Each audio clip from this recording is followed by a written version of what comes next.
There was no mystery over the attack line for Jeremy Corbyn to deploy at today's PMQs. Austerity isn't over.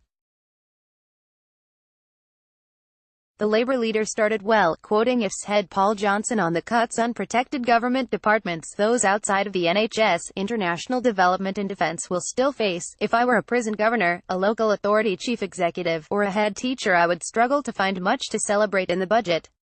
I would be preparing for more difficult years ahead. The government, Corbyn declared, had delivered a broken promise budget.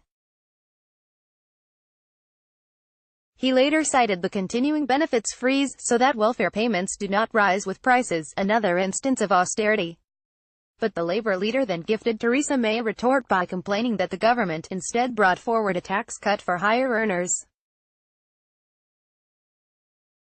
Yet, as the jeers from Tory MPs suggested, only yesterday John McDonnell announced that Labour would not oppose the increase in the 40p tax threshold from £46,350 to £50,000 next year.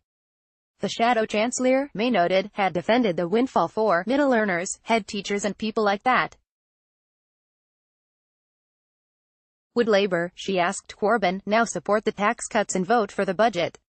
Corbyn continued his attack on the benefits freeze. The benefits freeze takes £1.5 billion from 10 million low and middle-income households. A low-income couple with children will be £200 worse off, and pointed out that Labour would raise taxes on the top 5%, reducing the 45p rate threshold to £80,000 and introducing a 50p rate on incomes over £123,000, but the damage was done. Had the Labour leader simply avoided the subject of tax cuts, which has badly split his party, his attack on austerity would have been far more potent. But as it was, May managed to emerge largely unscathed despite her broken promise. Labour's position on tax is politically sensible. Few oppositions prosper by opposing tax cuts, and the party has long pledged to target the top 5%, those on £80,000 plus, rather than those on lower incomes. Yet the party's divisions on tax have now become the biggest post-budget split story.